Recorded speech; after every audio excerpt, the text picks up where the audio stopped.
Yeah, I let's talk think about that Bills game. I picked Falcons to win. And it nice. just felt like it was a very. It's all right. I picked the Commanders win. So, there we go.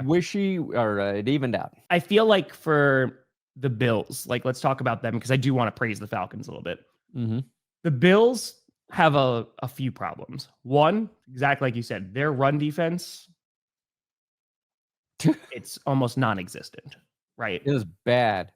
Robinson Bad was tackling, tearing them bad up. filling of gaps. And they lost, was it Daquan Jones was out? Another a warm-up injury. Good God. And like for the Bills, you do worry about their secondary a little bit. Hope things will get better, and they'll get a little bit healthier. But it's also on the offensive side of the ball. If you take, which is fascinating because James Cook really like blowing up last year. That's what helped make the Bills offense so freaking good. Because heading into last season, it was like, okay, how are the Bills really going to do? They don't have any wide receivers of note. It's kind of like, all right, they don't have a run game. We've been begging for a run game to make a more balanced team for years. James Cook having the year that he did allowed them, because they were top 10 in rushing and also in passing, right? They were really darn good. Yeah. When James Cook can't get things going, right? Like when you have a good run defense, like the Falcons have a pretty solid run defense. When he can't get things going, it's the Josh Allen show. And Josh Allen's a phenomenal quarterback.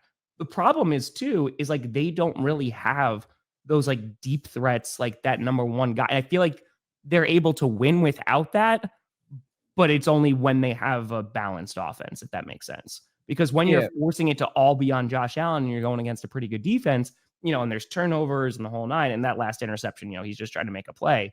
I feel like that's where the Bills offense starts to falter a little bit. And the reason I picked the Falcons is because I was like, all right, if they can control time of possession and just run the ball against them, which any team can do at this point, it could be a long day. And they still were able to battle back at least a little bit, but Josh Palmer was playing well, and then he got banged up. He got hurt on that tackle. I'm running and getting a tissue real quick. Go get your tissue. I'm listening. Yeah, I think I thought James Cook was having success in the run game. I think they just needed more carries to James Cook. Also, the Falcons blitzed the hell out of Josh Allen. I think it's the most he's been blitzed since 2021. 54% of the time they were blitzing. And I didn't think the Bills did a good job picking up those blitzes. So I think all that pressure affected Josh Allen. And one way you mitigate some of that pressure is just lean on your run game. I think we want to see James Cook with at least 20 carries every week. Specifically, when the opposing team is gashing you for 200 rushing yards. Yeah. It's demoralizing when you put together a drive and then the opposing team just rips off like a 80-yard touchdown or, Dude, like the Bills are going to make Patrick Mahomes run for like 150 yards on them. You know what I mean? Like, because then they don't really have a run game either. But you have like any kind of good running back, like they are going to look good against that Bills run defense. And you talk about fatal flaws. That's like one of the major problems right now with the Bills. And on top of that, the Patriots were able to knock them off. They're now sitting on top of the AFC East. And it's only week 7, right? So we got plenty of time to go in the season. Sure. But these are concerns that, okay, you want to see this stuff start to get better as we get closer and closer to the midway point, because once we start getting into like November football, then it's like, all right, we kind of have a sense of what the identity is for each of these teams. And right now, Buffalo's defense is concerning. Yeah, it's a liability. And they had opportunities too, Buffalo, because they came out of halftime, they got that touchdown, right? Mm-hmm. So they cut the lead. It was 21-14. They were back in the game. Yep. And then they just, after that, couldn't do anything offensively. It's weird to see Josh Allen in the Bills offense not be able to kind of bail them out. But when you get so little from your defense, you're just going to have games like this. So I am concerned about Buffalo's defense, but I think we'll see better versions of the Bills offense as we move forward. They will remember James Cook is their second best offensive player. Yeah.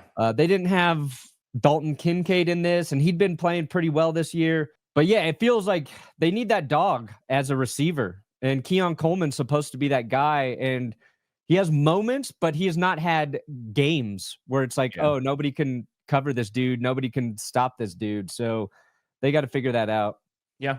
And I do want to talk about the Falcons too, because they deserve a lot of credit for their performance as well.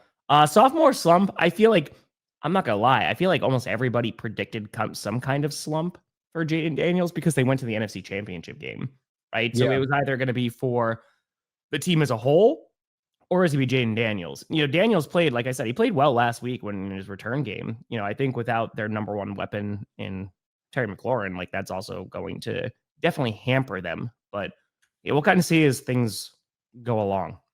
It was quite literally in my predictions for the season episode. Yeah. So Bijan, Drake London. Oh my God. First Falcons to both have 150 plus yards in a game. Their offense was fun. Penix was good, but I think the story with Atlanta is their defense is playing very good.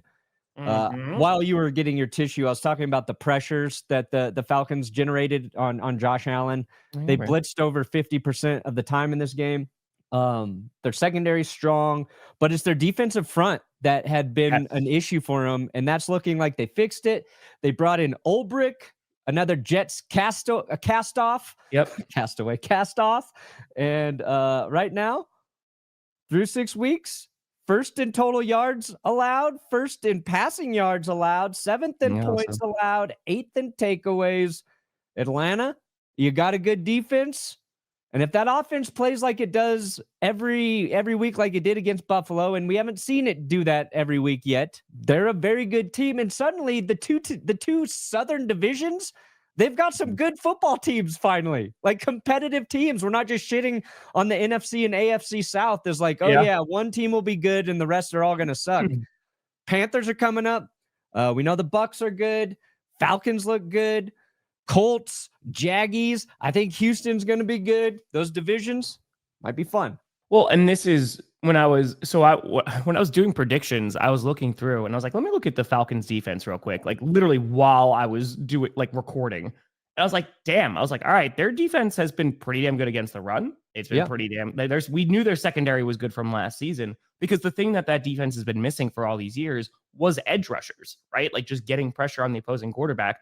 They go and they double dip in the first round and get pass rushers, and that has made a difference, right? And so now, like with their defense playing well, the only thing that there's some concern about with the Falcons for me is consistency, right? Like they'll have your weird ass game like against the Panthers, but if their defense is hot and looking good, and their offense, I think that offense can play with some of the better teams in the NFL. My question is, like, if you take away the run game, which is a major part of it, how do they adjust, right? Michael Penix is still a very young QB, but as we mentioned, Drake London had one hell of a game. There's so much potential there. I feel like they were going to be a really fun team to watch going forward, right? Yeah. So, like, this season could be a wild card team, right? Could be contending for the NFC South, especially with the Buccaneers dealing with all the injuries that they're dealing with. But I think going forward, they're another team that's like trending in the right direction.